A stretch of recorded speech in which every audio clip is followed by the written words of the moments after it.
Welcome to GardenDC, the podcast about everything gardening in the Washington, D.C. and Mid-Atlantic region.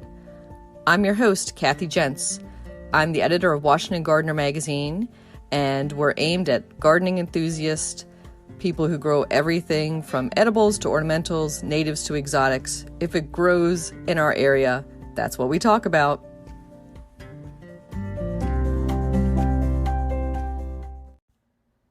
This is episode 111 of the GardenDC podcast. In this episode, we talk with author Jenny Rose Carey all about flower combinations.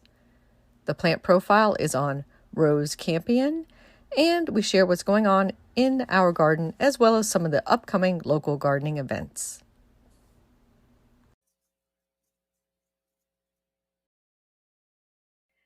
This episode, we're joined by author Jenny Rose Carey. She was a previous guest on the GardenDC podcast way back in July 2020 on episode 18. We discussed with her all about her new book on shade gardening at that point. And today we're discussing her latest book, The Ultimate Flower Gardener's Guide, and specifically flower combinations. Welcome, Jenny. Thank you, Kathy. I appreciate having me on again. I can't wait to discuss flower combinations with you. I mean, I'm just flower crazy, and I know you are too. Oh, yes. As are many of our listeners. We could probably talk a second about what has changed since July 2020, the last time we spoke to you. Back then, you were with PHS, the Pennsylvania Hort Society. Are you still with PHS? No, I actually left, like many people left their jobs or changed jobs during the pandemic. So I left PHS during the pandemic, and I was writing The Ultimate Flower Gardener's Guide, and I really basically needed more time and more mental space, and I had to be busy growing all these flowers to take the photographs too. So I did leave. I still love PHS, but I'm no longer working for them. So you are speaking, freelance writing. What else are you up to these days? Well, I'm promoting my book, but then I'm going to be writing another book. So I really enjoy the book writing because I'm not known for my brevity. So writing magazine articles doesn't really suit me. I like my 91,000 words in the book and 600 photos. So, yep, I'm loquacious, put it that way. I didn't realize 91,000 words. Wow. I know it was meant to be less. Don't tell anybody. Shh, that's a secret.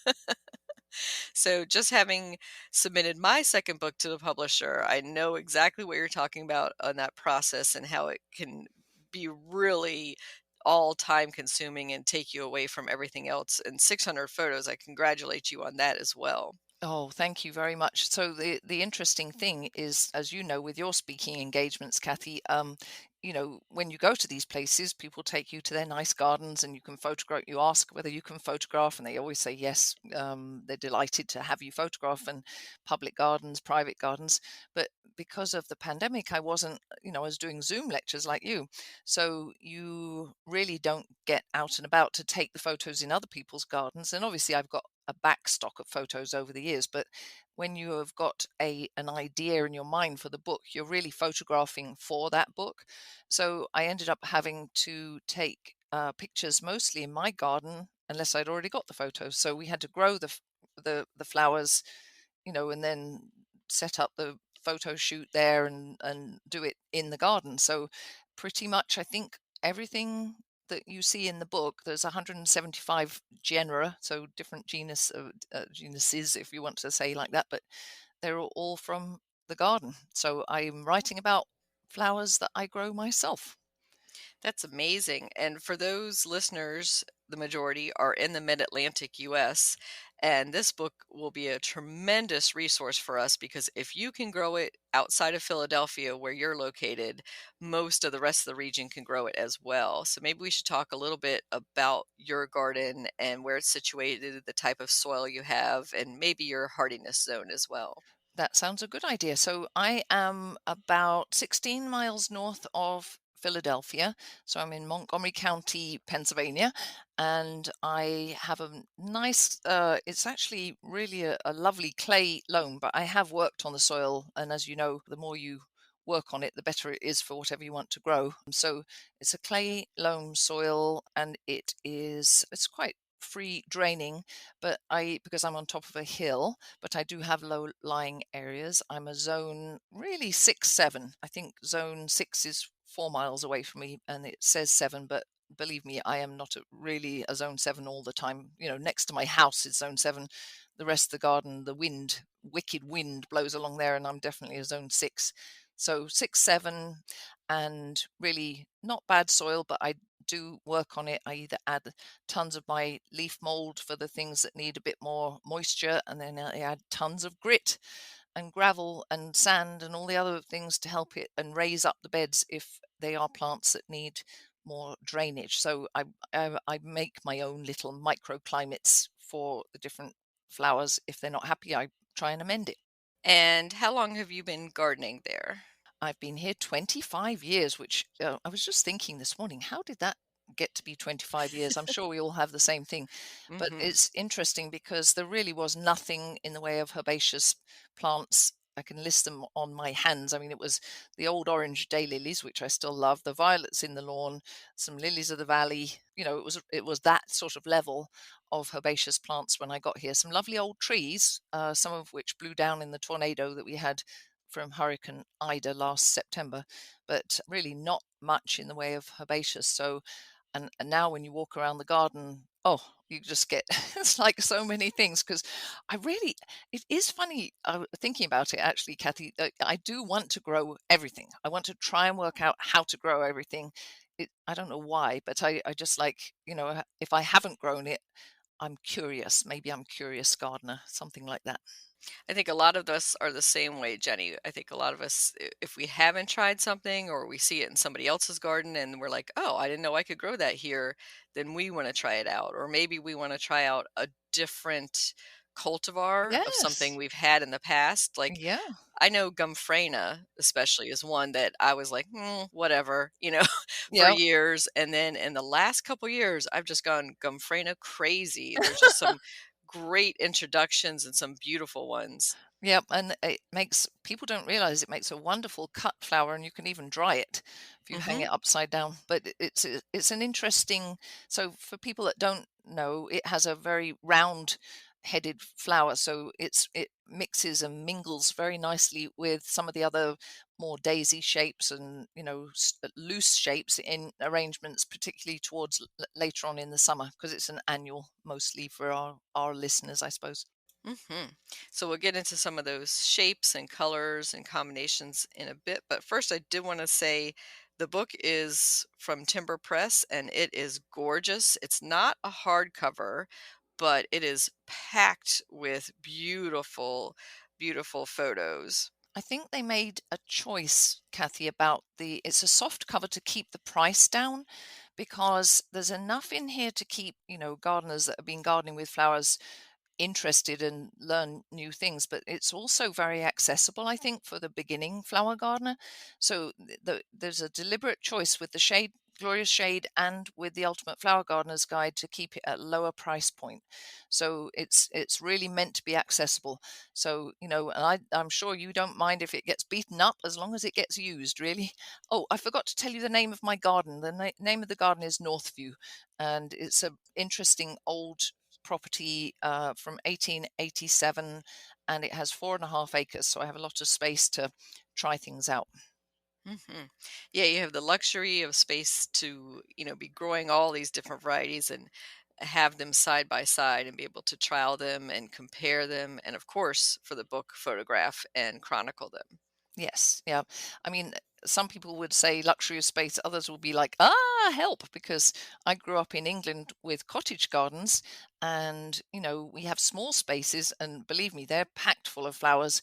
But, I think in a way, the more space you have, the harder it is to make it look floriferous or flowery because you almost have to choose areas to pack them in so that it looks like something and you can't really spread them out all over because otherwise it doesn't look like you've got any flowers at all. So, there's pros and cons of large and small spaces. And believe me, I know exactly how to garden in a small space because that was all the gardens when I was growing up. So it doesn't mean you need a lot of space. And a lot of them can be grown in containers or in flower beds or whatever. Yeah, you do address container gardening and some of the small space gardening and how to install and have them side by side. But one of my favorite points early on in your book that you make is that color and how you view flowers is highly personal. And so each of us kind of views things through our own lens, so to speak. And I think one of the examples you give is like a bright red flower next to a peach flower, which some people would love that combination, and other people would find that combination kind of off putting or glaring. I know it is. So it is interesting because, both of us have been in this industry for a long time, and it's sort of like you get to the point where you cannot decide whether people are going to like it or not. But that is what makes it so wonderful because you go to one person's garden and they've got the red and the peach next to each other and they're just so happy with it. And then the next person was like, "Ugh, that's disgusting." But there's so much choice that it allows us to show our creativity in our gardens. So it's really not all of us can be painters or poets or great musicians, but for many people that I've met over the years, their garden is a really fulfilling creative space where they can it's like your playground and you can just make it however you like it. And it's definitely a personal expression. Yeah. So you start off with your flower wish list. So you definitely, when you have this book open, you want to have a notepad or something nearby somewhere to take notes on and start that wish list because almost every page you're going to write something down. And why do you recommend having a flower wish list? Well, you know what was interesting? So I sort of went back to basics when I was writing this book because I realized, everyone comes to gardening with various knowledge bases and some people had grandparents they gardened with or parents or an auntie or a neighbor and others have really no idea. So it can be a little overwhelming. But if you are always guided by what you like, your garden will turn out to be how you like it. It might not be the first year, probably won't be the second, but as you garden, you continue to tweak it and add to it and, basically make it more to your liking. So by writing down, and we've sort of got out of the habit, and it could be on your phone, it could be on your notes section or your computer or whatever, but somehow a little notebook that you carry around with you always suits me. But I always when you go to visit a garden or particularly a public garden where everything is labeled, there's often one thing that catches your eye. And then you see it everywhere and you think, I just really love that. And so you write that name down. And then when you go to the garden center next time, you can look and see, if you can find it or maybe get a bit from one of your friends, dig up a bit, ask them first. I always say that, but it's sort of like, but it's sort of with the flower wish list, it allows you to keep track of those names. And I do it in the book by Latin name. And that, it's like might get criticized for that. But basically, when it boils down to it, if you know the Latin name, you can buy exactly the same thing. If you know the common name, you might get something entirely different. So your wish list can be in common names, but then try and find out from the book what its Latin name is and check that against the plant tag. Because I've had people, common names vary so much from area to area and from country to country. So it's really difficult to go by common names. I mean, there's lots of fun names for things like bachelor's buttons or cornflower or whatever, but you might be meaning a different thing. But the wish list allows you to have one place where you think, oh, I love foxgloves. I really have to remember. And it sort of then allows you to start categorizing things by time of year or by color or whatever other things you want to do. I mean, if you're very spreadsheet oriented, do a spreadsheet. That might be your best way to keep your wish list. But somewhere, just keep an idea of what things you've seen that you love, and then start compiling them into your flower bed. And you made a good point in there about it's not going to be instant. It might Yeah, take 2 years, 3 years till you start to see the fruition of your ideas. And then it's not done. You're No. going to keep, it's just not like, ooh, I baked a cake and it's done. And then we get to eat the cake. It's never like that in gardening, right? It's always a continual addition, subtraction. Oh, I like this. This is starting to take over. So I need to take this out. So there's always that continual process. I know, and I think beginning gardeners may find that a little frustrating sometimes, Mhm. but going back to that creativity analysis. Okay, let's take Monet. Let's take him painting water lilies. So he started off painting one water lily picture, and then he painted another water lily picture and another one. So basically, he was never finished with painting water lilies. And with gardening, you're not really. It's not a there's no end result. It's a process. So if you enjoy gardening, as particularly flower gardening that we're talking about, basically you will look at your garden after you've added it and added the different things, and then you will really say, okay, looking at my garden, I like that a lot. I need to add a couple more of those. I need a little more of pick a color, blue in amongst here. And in that same notebook, you can then say, get more larkspur seeds, and then it will allow you to remember to plant the larkspur in the fall so that it will get a head start, and then plant a bit more in the spring. So it's sort of like a planning notebook, it ends up being for me. And I just have like a ring notebook, and then I take it out with me, and I have a list of seeds to buy. I have an ongoing list of potted plants that I'd like to buy, or bulbs that I'd like to buy. My problem is, it's like my eyes are bigger than my stomach, because I wouldn't have enough money to buy all the things I really wanted. So then you have to go through and prioritize and say, okay, I'm going to buy 10 of those, not 20, and I'm not going to buy that one this year, but I'll buy it next year. So it allows you to have a little dose of realism, which I hate, but there we go. Yeah, I think many of us can relate to that, especially the analogy of eyes bigger than our stomachs because we want it all, right? We see it and we We want it all at do. once. We And you do. do, and in the book, you do make some food and cooking analogies. Like we're Yes. treating this as recipes and we're treating it as cooking, like add a little more spice to this, subtract that, different quantities that you might use when you redo your recipe. Like the next time you try out a dish, you're like, well, maybe I'll put more cinnamon in it, or maybe I'll put more cardamom in it. So I thought that was really interesting and apt analogy. Yeah, I actually came to that realization because so many people were doing cooking during lockdown. And I'm like, gardening's like this. It's just like that because, you take somebody's recipe, and, that recipe might be a combination that you see at, say, somebody's garden that you go and visit, or it might be in a book, or it might be in a magazine. And you say, oh, look, they have foxgloves growing in amongst their peonies. Oh, that looks nice, because you've got the spike of the foxglove and then the rounded heads of the peonies. Maybe I can do that. So it's like taking a recipe. And if you notice, Kathy, in the middle of the book, all of the plant portraits, they have pictures up at the top of the page, the name, and then the basic details, and then just enough about them that you can say, yes, that's for me. I can grow that in my soil or my conditions, to give you the answer as to whether it's your type of plant. And then if it's not, you move on, and you just, basically go through and say, oh, that's how you grow that one. Oh, that's an annual. I'm either going to have to find it as a little plant, or I'm going to grow it from seed. So it gives you an idea of how to add these things to your garden, as well as whether you like them. And you spoke of, the tall with the rounded. And I think your first definitions when you're talking about combinations are the flowers and inflorescences shape, if I can say that.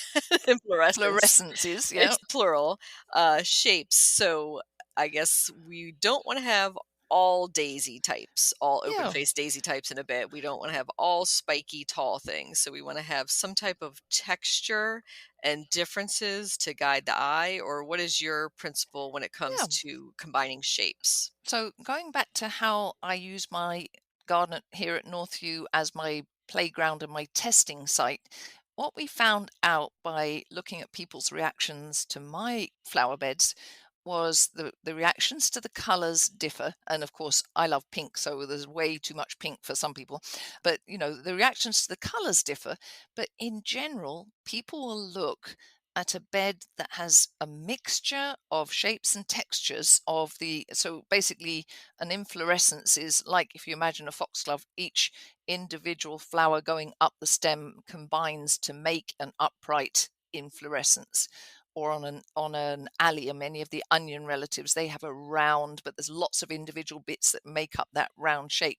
So what people tend to like, and I don't think there's much disagreement on this amongst gardeners, there probably are, to mix up the shapes of those flower heads in a flower bed throughout the seasons, which is no mean feat to do. But if always pick, daisies are really popular. And I'm not dissing daisies because we need them in our gardens, but by the fall, if you notice between the asters and the rudbeckias and the echinaceas and the Shasta daisies and everything, so there's a preponderance of them by the fall. But Mhm. then you add in, a bit of solidago, some maybe even some gladiolus or something, that has a real spike in there, and it sort of gives it a little bit more interest.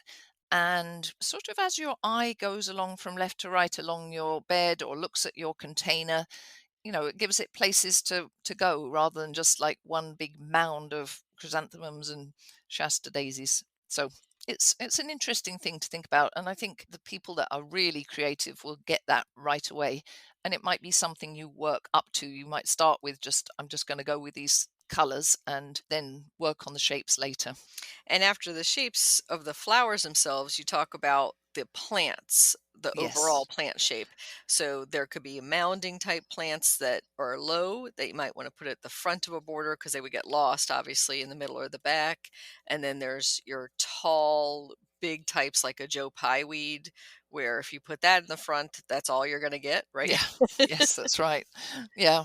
I mean, it's really basically common sense. I mean, you don't want them all lined up like a stadium seating, but you do want to be able to see through to the back. So I call the little ones at the front tiny treasures, and they definitely have to be along that front, like a little viola or a Johnny jump up or something like that, or the low ageratum that's really good at the front. So, finding a few little treasures to tuck at the front, and then I actually divide it by mid front, mid back, and then back, even in a fairly narrow flower bed, because there are a whole bunch of plants that are sort of like in that 12 to 18-inch range that make a really nice next layer in front behind the tiny treasures. And then then there's a sort of the 3-foot ones that can be the next layerish back, and it can be ins and outs. It's not, as I said, it's not like seats in a row. It's Hmm. more like, think of it more like swoops and waves.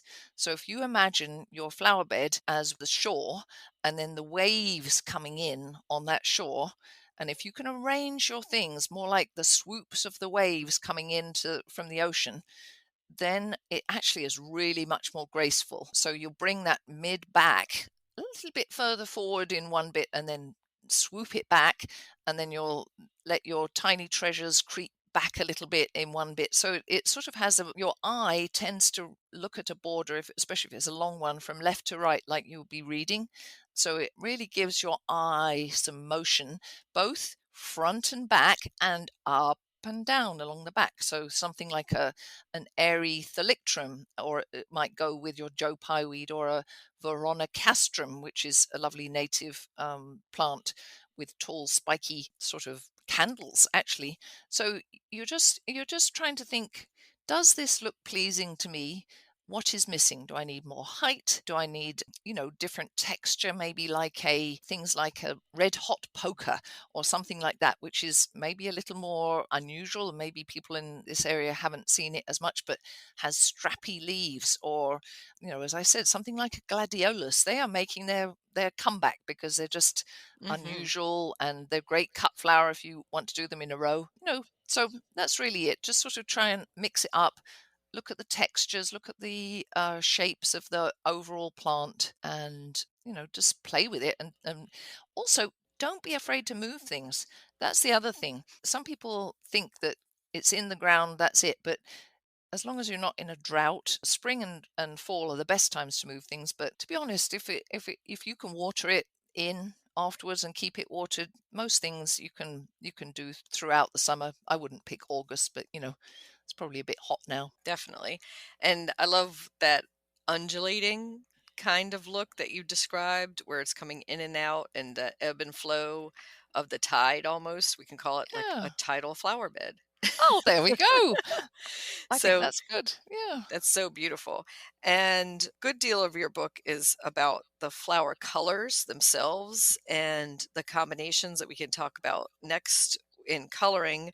But I thought one of your best points was that colors change. So I just was talking to a beginner gardener yesterday who was dismayed that their mop head hydrangea that they bought with all big blue flowers, some of the flowers were starting to fade to green, and they Yeah. thought that the plant was getting sick or Oh, was damaged. And I'm like, no, that's the natural progression of the flower as it goes. So that's the true, not for just hydrangeas, but you also give an example of some of the daffodils yeah. that start off bright pink or peachy kind of Yeah. orangey pink, and then they kind of fade to almost that like ethereal see-through. I call it like that eggshell Yeah. or seashell type color.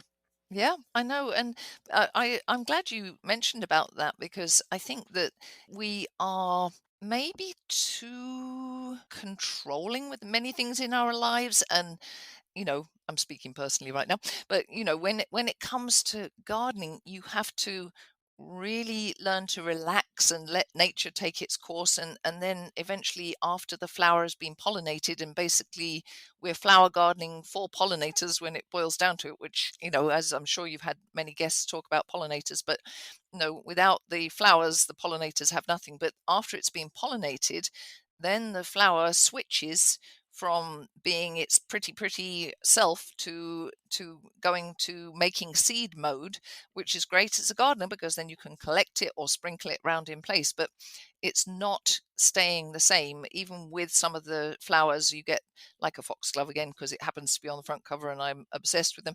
But they start opening and then gradually it opens further and further up the stem. So, you go 1 week and look at it, and then a few days later, it'll look slightly different. And a few days later, it'll look slightly different, both color and how many flowers are open and which flowers are open. As an observant gardener and one who likes to take photos, I find that endlessly fascinating. And I'm a big fan of those plants that give you different colored flowers on the same plant. So, like the rose mutabilis, or it could be even cosmos, where one throws up a pale shell pink and then there's a dark pink following that. So, that gives you almost endless combinations with those. Oh, I know. I just, there's so much. I mean, there's so much in the way of our area. I just have to say, this mid-Atlantic area, obviously coming from England, we can grow a lot of things there. And I was just there. So, but it's this area, we can grow a lot of things. It's just, you just have to persist and ask your friends. If you have gardening neighbors, that is your best resource, or joining a garden club, whether it's an online one or a one that's local to your area, because that's where you're going to get your questions answered that really suit your soil type. If you're down at the shore, you're obviously going to have a sandy, more free draining soil. So walk around your neighborhood, see what that's growing really well in your neighbors' gardens, and if you don't know what it is, just knock on the door and ask them, or knock on the gate, or wait till they're out in their garden. But people and in our gardening community, they really do want to share their knowledge. And that's why all of these communities are really so much fun. Gardeners are so generous with their time and knowledge, and even with their plants a lot of the time. I know.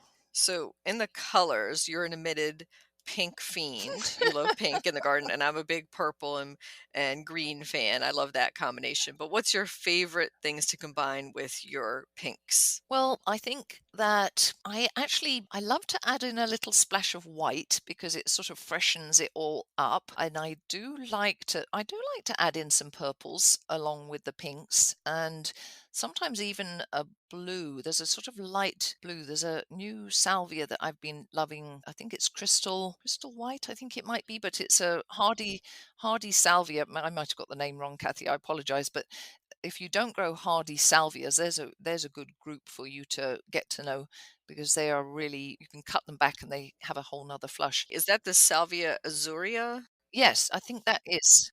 I do. There's a really nice combination right now that is very jazzy with some oranges. And apparently, I was just reading on the plane yesterday that this is, even though it's not the Pantone color of the year, which is very like a periwinkly violet color, which you would love. They're saying that orange is popping up, and I think it's a very optimistic, bright, cheerful color. So I actually have been loving bright pink with bright orange, which is just like, oh my goodness, I didn't think I would possibly love that. Those two colors together. There was an exhibit at the Chelsea Flower Show this year that had those two colors in, and I happened to have bought a dress that was those two colors, and it was just like, oh wow, I actually really love this. And so that was my most, but there you go. See how long I've been gardening for decades, and here I am having this new color love that goes with my favorite color, but just brings out a really zingy combination. So, I think that's why I love gardening. You just like, oh, look, a new cultivar, a new plant that I can grow from seed. What fun. That's my latest love, I think. Yeah, I agree that almost bright neon orange and pink, that magenta Yes. pink together is just really sizzling combination. And I am too seeing a resurgence of orange, not just Yeah. in the garden, but elsewhere. It's really interesting that people are really embracing orange for some reason. It was so out for some time that it was just like orange, ugh, Mhm. but now I just watch this space, because I think it's maybe going to be you know, in housewares and all the other things much more. Mhm. I also think, dahlias and marigolds, Yes. something about those colors and that cheerfulness, people are just gravitating to cheerful. They just want that, all out joy. You can say a lot Yes. of things about orange, but you can't say it's somber. Yeah. Definitely not somber. And zinnias as well. I mean, look Mhm. at the popularity of zinnias. There's such a great cut flower. And I also would encourage your listeners to really, if you have flowers, just even if you can cut one and put it in a little vase and sit it on your kitchen windowsill or beside your desk or your bed or something, just it allows you to look at it in much more detail and see the subtle shading and see what color the center is and look at the reverse of the petals. It's a real joy just to almost contemplate a flower, and by bringing it inside you can sit and look at it. If you're even with your cell phone, you can take really nice up close photos of it and blow it up and look at it, and it's just, I think there's something about that whole reconnecting with nature that we are seeing during the pandemic, as people just looking and seeing what is important to me and what is important in life. And to be honest, flowers really kept me going during the pandemic, and just investigating them a little bit more and just enjoying them, I suppose, really. Yeah, beauty is so necessary to the enjoyment of life. And I will say that, a lot of people poo poo social media, the evils of social media. But one gift that Instagram has given me is just what you described, is that I'm taking more close ups of flowers than I ever was before, thinking I might share them on Instagram. And then when I blow them up and increase them and look at them on my phone, it's super close up. I am amazed at some of the things that I never noticed or saw on a flower before. Sometimes you're seeing like just the little speckling at the base of the petals where they meet the flower down below. It's amazing what you can see in some of those digital close ups. I know, and everyone has it right at your fingertips. I mean, it used to be there were photographers and there were no and people who didn't photograph things, but now we all have that at our fingertips all the time. And I think that's why people have loved. I mean, if you love flowers on Instagram, come look at my flowers, because I'm a flower lady, so there's a lot in there. So And so next in your book, you talk about the garden throughout the year and you highlight the various seasons, not just the four seasons, but break them down a little more. And what we're experiencing now is the section you have on high summer. yep, And what I enjoyed in that is you have 2 full pages of one is annuals and tender perennials and bulbs for high summer, and then the next page is your favorite hardy perennials of high summer. So you can compare those and contrast them and pull from those when you want some filler in that season. Because we all experience, right, those gaps in our combinations where it's kind of like a lull. I'm thinking of like beginning of June is kind of yes, usually that yes. lull, and then maybe August into September is another lull. Yep. So that is very true, Kathy. Good point. So what I felt with the seasons, I'm a very, very seasonal gardener, and I think you have to be if it's almost like a necessary thing, because unless you've got plastic flowers, they're not going to flower the whole time. So that is what I designed those for. So if you are looking at that and saying, "Oh, what should I have in my garden to now just to bring me more joy and more filling in?" So it really is. And some of them you won't be able to get right away. But because gardening is all about planning, and that's why you have your little notebook and your wish list, then you'll say, okay, looking at the high summer annuals, Cleome, which is the spider flower, that is a great one. It's out in my garden right now, and it fills in, and bees love it. And so it has many different things. But you look at that page and it'll tell you, oh, right, maybe I'll have some more celosia next year. You may be able to go and buy it as little plugs, or you may have to be planning ahead. So that's really what I'm trying to get people to think of with that. And I think also to relish those changes of the season, and realize that things come and go, but that's okay. The other one I will point out, since you raised those gaps, so the more you can have plants that have different life cycles. So in the book, I go through, there's obviously perennials. They will bloom at one particular time of the year, and you need to know when that is if you're going to have things out all the time. Then you have annuals, which are cool season annuals, which bloom really mostly early in the year. And by now, they're not doing so well because the days and particularly the nights are too hot. And then you get your warm season annuals, which are zinnias and things like that, and celosia and cosmos, that they really carry you. Actually, they carry you through that bit, which could be a bit of a gap in September, because they're going on as long as you deadhead those and keep them well watered and fed if your soil needs that. They'll carry you on right through to the fall. And things like dahlias or dahlias, definitely they don't stop in September. And then your other gap that you were mentioning, which I refer to as the June gap sometimes, is for me in my garden filled by this class of flowers that most Americans don't grow, which is called a biennial. And it's one of those ones that because they are a little tricky to get going in your garden, people tend to forget about them. But those are things like our regular foxglove, the digitalis purpurea, things like Sweet William, Honesty or Silver Dollar is another one. And those ones, they have to be sown now, have to make a basal foliage during the rest of this year, and they'll come through the winter and then flower right when the spring bulbs are going away. And that is the one that I would say to flower gardeners, if you are really seeing that sort of gap between when your daffodils, tulips, and everything finishes and before your annuals really get going, it's having more biennials and more cool season annuals like larkspur, love in a mist, those sort of ones that come on early. And if you live around where Kathy lives in DC, you can do what's called a fall sowing of those and get the little plants to overwinter, and they'll come on strong early. And that's really what fills in that gap. That was rather a long answer. I apologize, but that's really how I fill that gap in my garden. Oh, that was perfect. And I would say one of the other things to get you from season to season might be some non-flower interest, your foliage, of course, and maybe, a painted trellis or something else or a vine. I find clematis and Oh, some of the yes. flowering vines can kind of be that bridge as well.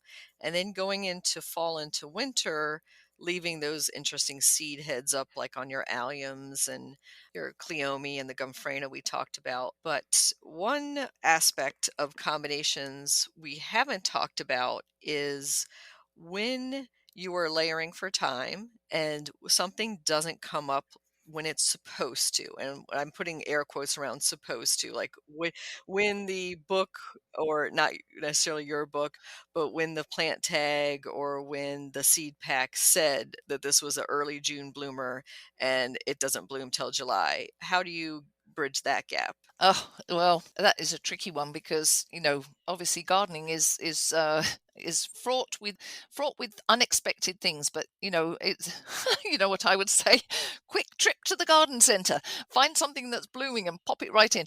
No, that's I mean, seriously, that's when, especially like when you've got people coming over or something, there's several things that I will do. I do go to the garden center and say, okay, instant gratification, here we come. But I also might go to the hardscape thing and find like a ceramic ball or an interesting flower pot or something like that and just sit it right in there. And you can actually, if you have something else that's potted, that's coming, that's you have sitting, somewhere else, you can actually if it's a nice pot, sit it right in the flower bed. Mhm. And people do that with things like lilies. If you have trouble growing lilies in the ground, you can actually grow them in a pot, and then you just don't take it out of the pot. You just sit the lily right there in its pot in the flower bed. And the other thing is you can hide the pot if you don't like it. If you've got things like cat mint or something like that, that you can just sort of nestle it into the middle of the cat mint, and you hardly see the pot, if it's a plastic one or something that you don't like. So I just add something else in. I do have a lot of, what is that word, tchotchkes. I can never think how to spell that one. Tchotchke. Yeah, that's not an English word, really. I didn't grow up with that word, but I love it. It's one of my favorite words because I have a lot of those, like little frog, ceramic frogs and things like that. So if something hasn't come up out with, I go in the shed, find a couple of things that I like, something on a stick or something. It's That's usually my go-to. Yep, a little birdhouse or something else nestled in there is always nice. And I was gonna say that I think was my favorite part of your book is where you talk about prepping for a garden visit. So all of a sudden you've got people coming over and you're like, "Ack, what am I gonna do? There's some blanks in this border or this isn't looking as good as it could." So you kind of have a hit list of how to prep for that. Yeah, I know, and it always helps. So the other thing I would say to your listeners is, when you're looking after your flower bed, do little and often. I mean, if you're out at work in the day, make it part of your routine. Come home, get your glass of your favorite beverage, and just go and be with your garden every night, every other night, whatever else you've got going on. If you've got, other responsibilities like kids and pets and things, I understand. But, for me, now my kids are all left home, I like to just, as the heat of the day is going away, get a nice glass of something and just walk around the garden with a pair of snips, and you just basically do a little gentle deadheading, pull out anything that's over and done with, snip some anything that's brown and over with, and just interact with the garden. Realize that something you planted really could do with a drink of water. It's sort of like it's part of that enjoyment through process, I think, that I really love, and just little and often. Then it doesn't become one big chore. You see a little weed or something before it gets to be a big weed that's about to flower, and it's easy to deal with then. So that would be my enjoyment of your flower garden. Yeah, I like the little puttering task. I'm not a big fan though of disbudding all the daylilies. I can let them do that on their own. Yeah, yeah. My neighbor, my lovely old gardening neighbor, used to do that every day. But that was also part of her. She liked to fuss with the things, and that was part of what she liked to do. I also think if you tuck the daylilies a little further back in the bed, you can't reach them anyway to deadhead them, and you can't really see from a distance. So, I really can be a very lazy gardener when it boils down to it. So if there's things you don't like, either get rid of that plant if it just continues to annoy you, or put it further away where you can still see the flowers, but the fact there are a few brown flowers on there doesn't bother you.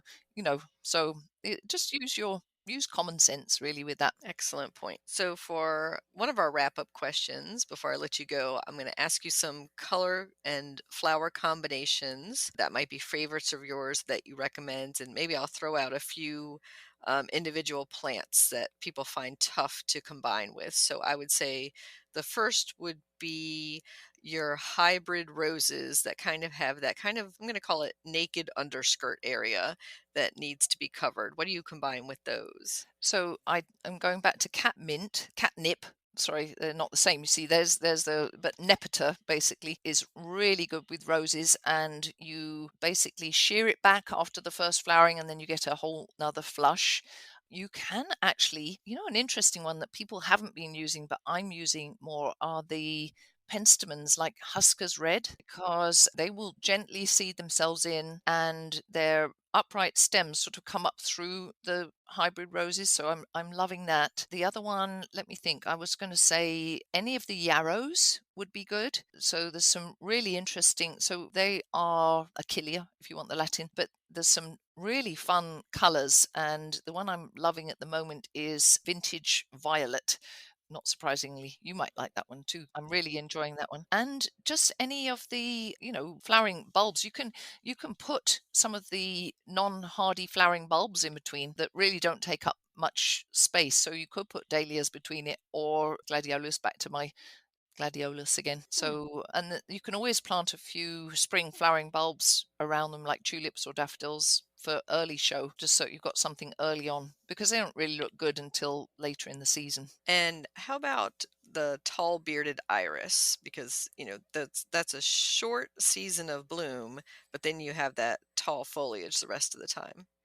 So but I have some that are really, I've put them at the back of the flower bed. So really you don't see them for a lot of the year after, because they're tall enough. So if they're a 3 foot stem, the flower stem comes up. I have it actually be on one of the flower beds, sort of really behind phlox and other things that then shoot up, so you don't see them the rest of the year. So they flower, like late spring, early summer. And so I've sort of hidden them at the back, which you usually don't see. And then I have some sort of off in their own area that has gravel. And I just cut the flower stalk down when they're done. And the bearded iris does need baking. The rhizome needs baking. So in a gravel bed, and maybe at another time we can talk about working with planting in gravel, because it's one of my passions. So they're just over in their own sort of area with gravel, and it's, I just ignore it the rest of the time really, so it doesn't really have anything that follows on, but they really love it over there because they just get baked by the sun. And I never water them, so they're easy care with that. But I know what you mean. They're Hmm. sort of a once and done. Exactly. And then the last one that people always ask me about is because it is a garden thug, and I find is beautiful with other plants, but just takes over the world, and that's Monarda or bee balm. Okay, well, that's interesting, because then you talk to other people that can't get it going at all. And the main thing is that is a water hog. Hmm. So if you plant other things around it that will suck up a lot of that water, then it has to compete a little bit more, or you move it to a drier area and then it will barely do anything. So, it's the water. So if you give it plenty of water, if it's down at the bottom of the downspout or something like that, and use areas like that for your water loving plants. But I would just dig up bits and give it away, because it's such a great pollinator plant. The hummingbirds are on it right now out there, and I think it's just a great plant. So I would just keep chipping away at the edges and put some of it in a slightly drier area, and then it won't do so well. So basically, plants do well when they have exactly the conditions that they need. And if you give them slightly adverse conditions, they won't do so well. So that's really a good basic message. Yeah, I do the same. With any of my very aggressive plants, I put them into something they will like a little less. So Yeah, you're putting your lily of the valley into more shade than it would like, and it kind of controls it at that point. I do the same thing with mountain mint and that sort of thing. mountain mint, I love it and hate it, but the pollinators love that Hmm. plant. Yep. For sure. And so, final questions are your favorite color combinations. We talked a little bit about pinks and oranges, but how about with green flowers like a really chartreuse nicotiana or dahlia? So the chartreuse, I actually love that, those of you who do cut flowers, oh my goodness, great in arrangements. I normally will pair that with a lavendery purple, and then throw in a touch of white or cream. Those 3 work really well together. Or you could go chartreuse, blue and white, which, Mm. like anything, I don't know if you grow delphinium, most people can't in our area, but like a larkspur. And Hmm. so that would be nice. So yeah, those ones. Or you could do chartreuse bright pink and white. And I find that the white and the chartreuse are almost like the key colors together there, and you can throw in any other one. I mean, those of you who like sort of more like holiday colors, they'll do red chartreuse and maybe a touch of white. And the white's interesting because you don't necessarily need much of but it just freshens up the chartreuse. I think that's a great point. I know some people use yellow as their kind of accent for everything, but I like that point that white can kind of lift things up as well. Yeah. And with the yellow, what's interesting, I've spent so long thinking about color, and as I said, everyone's opinions differ. But what I've found is that light, what I would call a primrose yellow, is more like the light post-it note color. You know what I mean? The lighter one of the post-its, not the dark Hmm. yellow. That color really works as a mixer and a mingler. The one that is hard is the Stelladora daylily color, that brassy sort of yellowy slash orange. Goldenrod type color. Yes, like a number 2 pencil or a school bus. Those are difficult to work with. That color is difficult to work with because it doesn't really go with orange. It really doesn't go with red. It definitely swears with pink. You can use blue with it and possibly purple, but it's a really tricky one. But that light primrosy yellow, that goes with pretty much anything. Definitely Hmm. the purples, definitely the blues, so that one's a little easier to mix and mingle. Okay, I'm going to make a shout out to all the plant breeders and say we need more butter yellow flowers. So we need a lot Yes, in that range because I know exactly what you're talking about. That really creamy, beautiful butter yellow yes, that yeah, is such a beautiful color in your interior of your home as well as, flattering for people to wear, but also again, as you say, beautiful combining with other plants. yeah, it really is. And people don't realize how nice it is in the garden, as it's fresh without being screaming. It doesn't scream at you. It's just fresh. Yeah, it's lovely. Well, it's fun. It's fun to talk about colors because, and there are so many cultivars. Every year there's more different fun things you can grow. And the other thing I would say to people is I don't grow the same things, particularly from seed, every year, because I have the favorites that I grow probably most years, but then every year I try 1 or 2 new things and see whether, and some years you like them, and then others you're like, "Oh, I'm going back to that one," that did better. So you see what does well for you and what you really like. Mhm. And on that note, how can people contact you or follow you on social media? So, like Kathy, I love Instagram, and my girls told me I would years ago. So, my main site is the name of my garden, North View. So, looking towards the north, North View, View, garden, one garden. And then also by my name, Jenny Rose Carey, and they're similar but slightly different. And my website is, if you want to see my garden and some of my garden travels and things like that, they'll pop up on these ones. JennyRoseCarey.com is my website, and you can contact me through that website, or before you garden at gmail.com. Excellent. Well, thank you so much, Jenny. It's been a pleasure talking about flowers with you today. and I hope to visit your garden soon. Thank you, Kathy, for inviting me.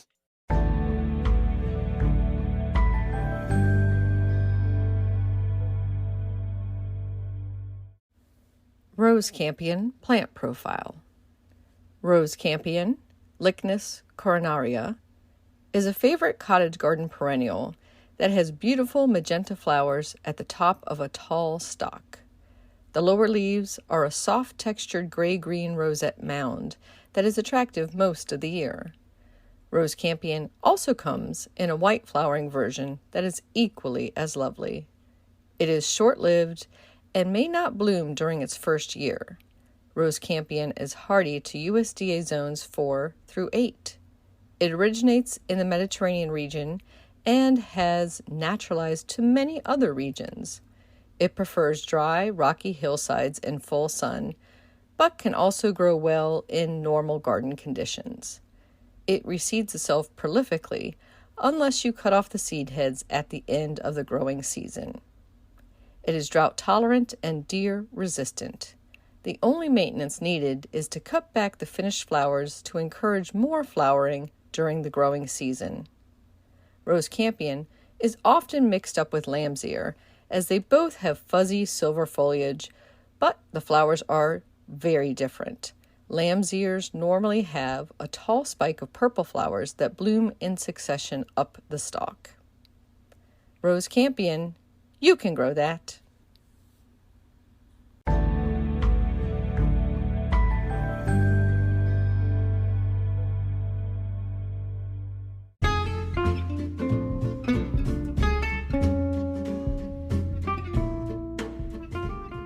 What's new in the garden this week? Well, over at the community garden plot, we finally pulled the carrots that we planted in March, and we have a nice harvest. I think I'll be able to actually make a carrot cake from them. I'm still picking off of my thornless blackberry, and we pulled the last of the garlic out and are curing that now in my sunroom. We also started new bean seeds and a heirloom pumpkin and added in more okra. And hopefully we'll be able to harvest from them through September into October. In my home garden, things are growing by leaps and bounds thanks to all the recent rains we've had. So I'm just in the weeding and cutting back phase of gardening right now and trying to still get the last of my containers potted up and put together.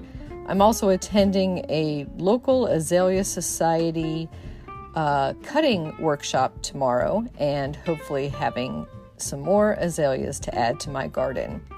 In other local gardening events at the U.S. Botanic Garden, there is a workshop coming up on growing outdoor fruit trees, and that's 10:30 a.m. It's free, but you do have to register for it at usbg.gov, and I believe that is online, not in person. Another upcoming event that's online that you might want to check out is Ask the Experts About Mandevilla. That's noon on Friday the 22nd, and that is put on by the National Garden Bureau. You can learn out more about that at ngb.org. And over at Hillwood Museum, that same day, Friday the 22nd, is Asian Inspired Virtual Floral Design. And there is a fee for non-members, but if you're a Hillwood member, it's free for you. You do have to register, and that's more on the floral arrangement side of things than the growing things. And the Master Gardeners of Northern Virginia, that same day, Friday the 22nd, are putting on a virtual talk that I think many of us might want to tune into, and that's free. Again, you do need to register for that, and that's MGNV, mastergardenersnorthernvirginia.org. What's eating my, insert the blank here, cucumbers, tomatoes, eggplant, beans, and squash. And I think a lot of us can relate to that. Happy gardening!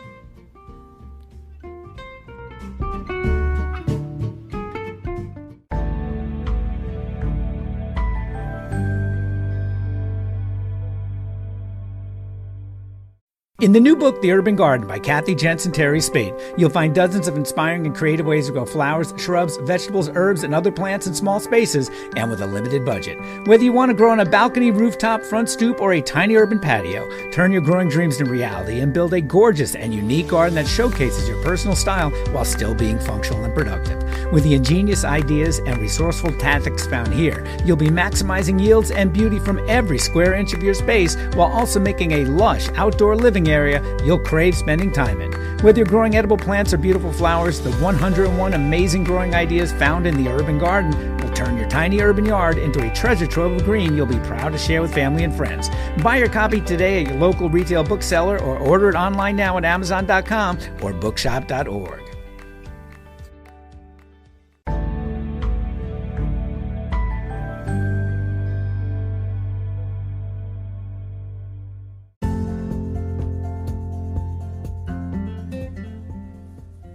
Thank you for listening to GardenDC. You can become a listener supporter for as little as 99 cents a month by going to anchor.fm/GardenDC/support. Another way to support this podcast is to subscribe to our monthly digital publication, Washington Gardener Magazine. To do so, go to washingtongardener.com. Thank you.